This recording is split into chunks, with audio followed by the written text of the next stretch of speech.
मंच पर उपस्थित परम पूज्य सरसंचालक जी, आदरणीय मोहन भागवत जी, अंडमान निकोबार द्वीप समूह के सम्मान्य उपराज्यपाल एडमिरल देवेंद्र कुमार जोशी जी, पद्मश्री पंडित हृदयनाथ मंगेशकर जी, जिनका इस कार्यक्रम में बहुत बड़ा योगदान रहा है, महाराष्ट्र सरकार के संस्कृति और सूचना प्रौद्योगिकी मंत्री श्री आशीष शेलार जी, आज के कार्यक्रम के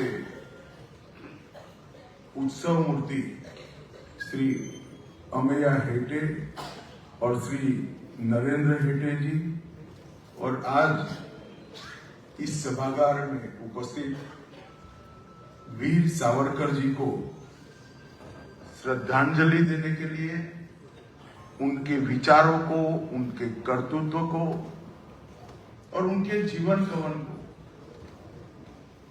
एक प्रकार से पूरे देश तक पहुंचाने के लिए सभागार में उपस्थित सभी भाइयों बहनों को मेरा प्रणाम, राम राम। मित्रों, आज एक पवित्र भूमि पर हम सब एकत्र आए हैं। आजादी के पहले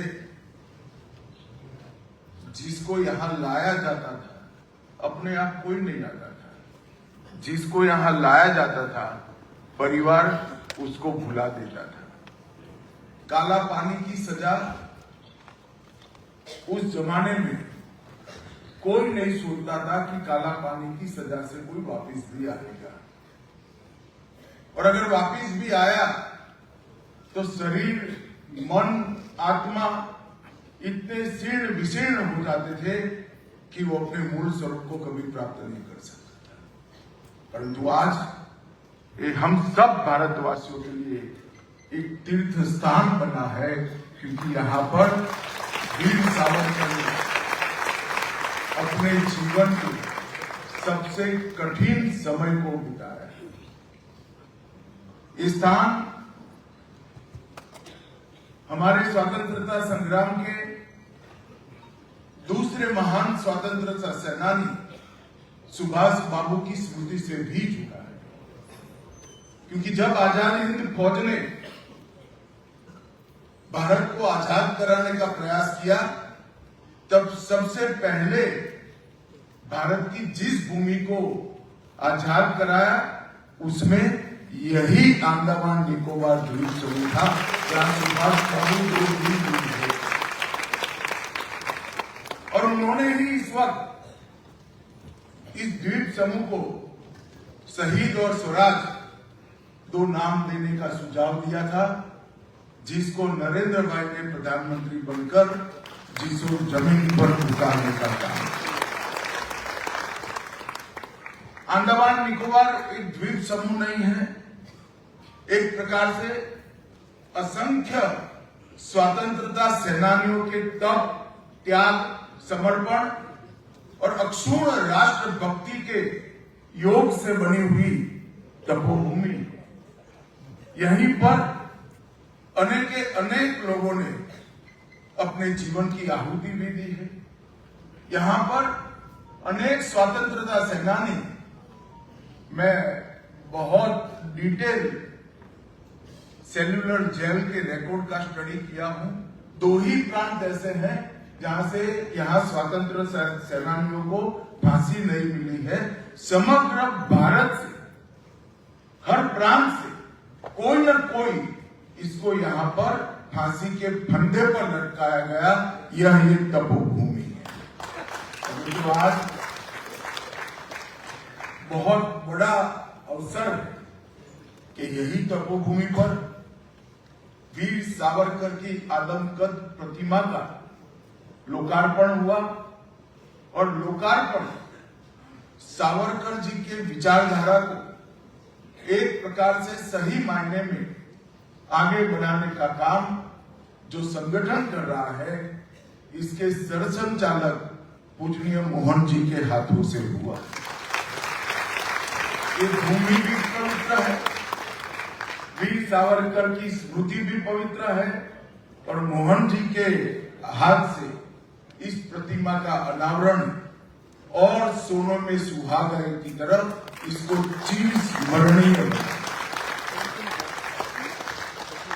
मित्रों, आज जो प्रतिमा लगी है वो सालों तक वीर सावरकर जी के बलिदान, संकल्प और भारत माता के प्रति अखंड समर्पण का एक प्रकार से प्रतीक रहने वाली।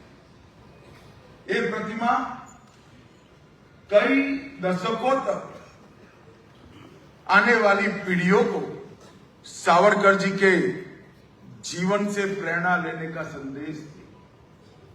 ये वीर सावरकर ने करे हुए आह्वान को हमारे युवाओं को आत्मसात करने के लिए एक बहुत बड़ा स्थान बनने वाला है।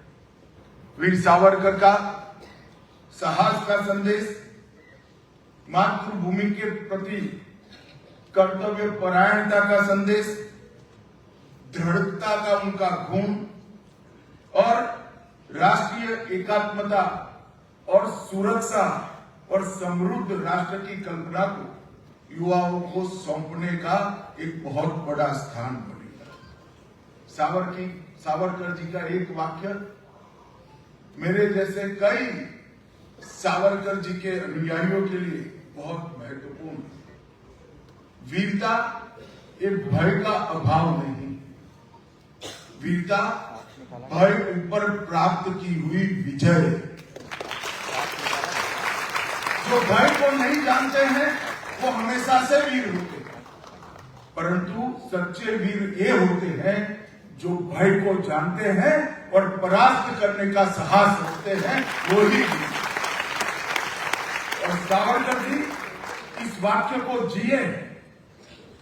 जब उन्होंने इस देश को आजाद कराने का प्रण लिया, पंडित जी ने कहा तभी मुझे मालूम पड़ा कि 11 साल की आयु में शिव स्तुति की रचना होगी, मुझे मालूम नहीं था। और वो भी तिलक महाराज के सामने। ये गुण उनके बाल सहज मस्तिष्क में से उभरा हुआ, परंतु जब वो बड़े हुए, इंग्लैंड गए, तब उनको मालूम था कि किस प्रचंड शक्ति के खिलाफ वो भारत माता को आजाद कराने का प्रण लेकर निकले। इसका भय नहीं है, भय नहीं होगा ऐसा कोई न माने, परंतु मातृभूमि के प्रति उत्कंठ समर्पण का भाव एक भय के ऊपर विजय प्राप्त कर गया और वीर सावरकर। मित्रों, यहाँ पर आज एक कॉफी टेबल बुक का भी विमोचन हुआ है। मैंने ध्यान से दिखाया नहीं है, मगर उसका जो कवर पेज है उसको देखा है। सावरकर जी के सभी गुणों को इसके अंदर समाहित करने का प्रयास किया है। सावरकर के विचारों को आगे बढ़ाने वाले कई महानुभावों का आज यहाँ पर सम्मान भी हुआ है। पंडित हृदयनाथ मंगेशकर जी शायद इस सभागार में एक ही व्यक्ति है जिन्होंने सावरकर जी को सदैव देखा है। ऐसे पंडित जी का सम्मान हुआ। डॉक्टर विक्रम संपत जी जिन्होंने बहुत तरीके से सावरकर जी के जीवनी को पुस्तक में संजोने का काम किया है। रणदीप हुड्डा, मैं जब सुना कि रणदीप जी वीर सावरकर की भूमिका एक फिल्म में अदाकार के रूप में अदा करने वाले हैं, तब मुझे लगा कि रणदीप जी ने गलत जगह पे हाथ डाल दिया। सावरकर जी के चेहरे पर जो दृढ़ता, जो आत्मविश्वास, जो देशभक्ति और देश के प्रति समर्पण का जो भाव था, वो कोई कलाकार नहीं ला पाएगा। मगर रणदीप जी आप सफल हुए हैं, बहुत अच्छे आपने सावरकर जी के जीवन चरित्र आज की युवा पीढ़ी के सामने रखने का काम। सागर को कोई बांध नहीं सकता। इस प्रकार सावरकर जी के गुणों को, उनके जीवन की ऊंचाई को और उनके अनेक आयाम वाले व्यक्तित्व को पुस्तक, कविता या फिल्म में संजो कर रखना बहुत कठिन है। मगर ये जो प्रयास हुए हैं अलग अलग स्तर पर, वो प्रयासों ने आने वाली पीढ़ियों को सावरकर को समझने का एक बहुत बड़ा जरिया दिया है।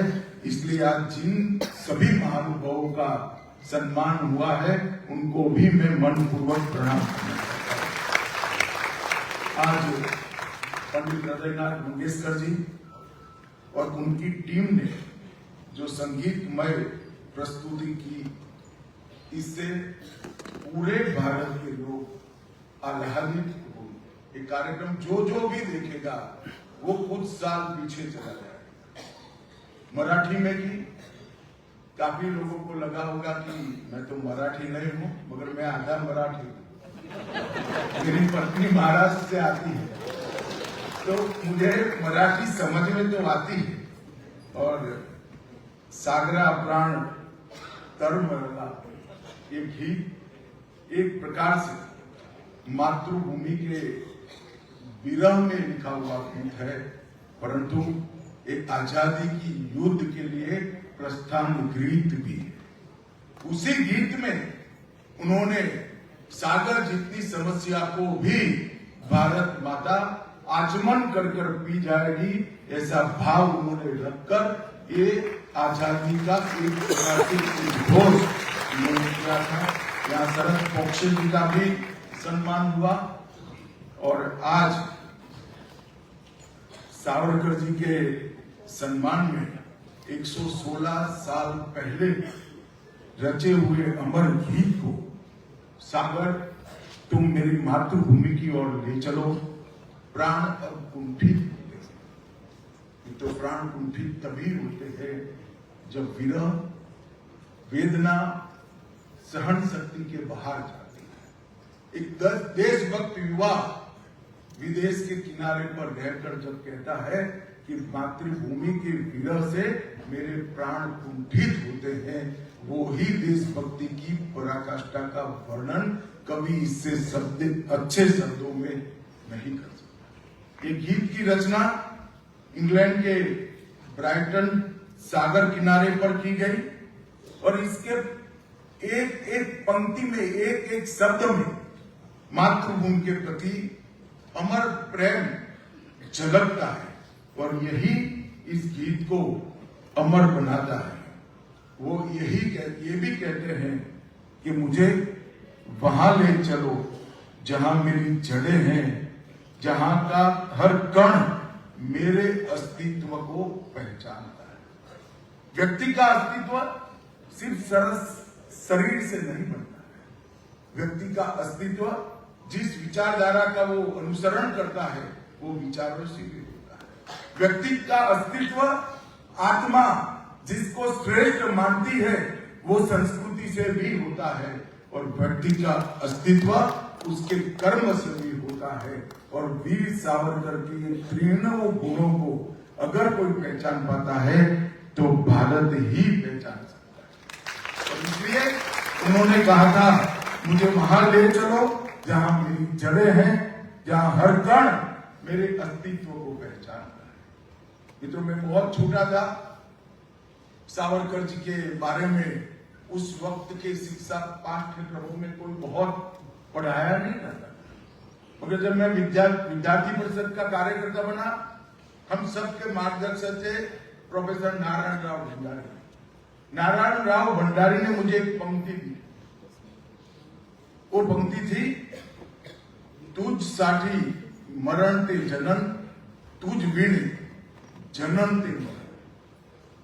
ये वाक्य नारायण राव भंडारी ने मुझे दिया और उन्होंने कहा था अमित तेरे जैसे युवाओं ने इसको जीवन का ध्येय वाक्य बनाना चाहिए। मुझे मराठी नहीं आता, थोड़ा बहुत समझ में आता था।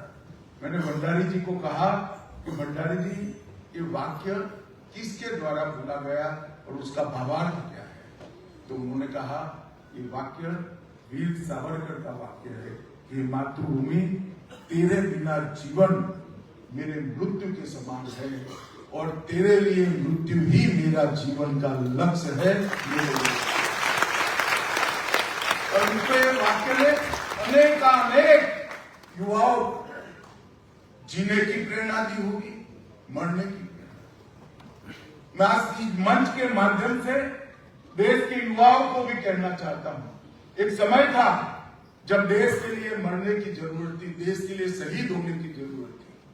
आज देश के लिए मरने की जरूरत नहीं है, परंतु देश के लिए जीने की जरूरत तो आज भी है। तभी जाकर सावरकर की कल्पना का भारत हम बना सकते हैं। हमारे युवा अगर सावरकर जी की कल्पना का भारत बनाना चाहते हैं तो जिस क्षेत्र में आप काम करते हैं वो क्षेत्र के अंदर सावरकर जी की प्रेरणा के अनुरूप जीवन जीकर जीवन का लक्ष्य सुरक्षित और सबसे समृद्ध भारत माता की रचना करना, भारत की रचना करना, ये हमारा होना चाहिए। मित्रों, सावरकर जी के जीवन को जब ध्यान से देखते हैं तो ऐसा व्यक्ति आने वाली सदियों तक शायद फिर से इस पृथ्वी पर नहीं आएगा।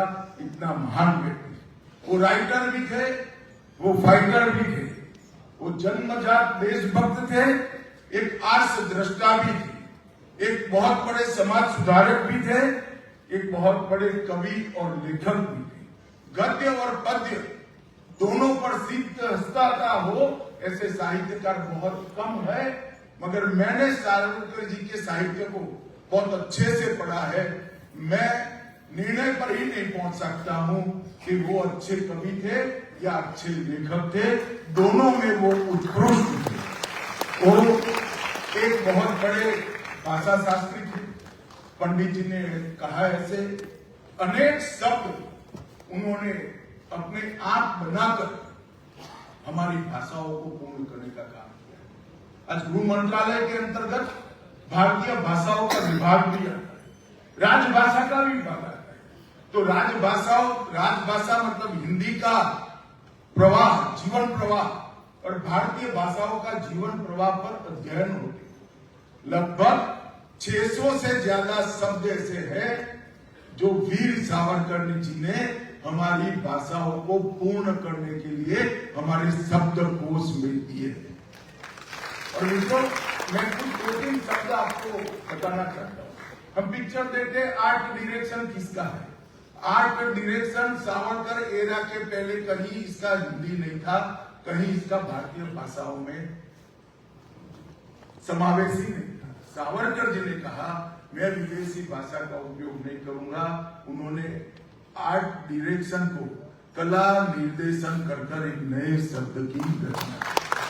डायरेक्टर की जगह निर्देशक, ऐसे कई ऐसे शब्द हैं जो सावरकर जी की पेन से निकले, या तो उन्होंने शोधे या सृजन किया, परंतु उसको सामान्य बोलचाल में लाने का काम किया।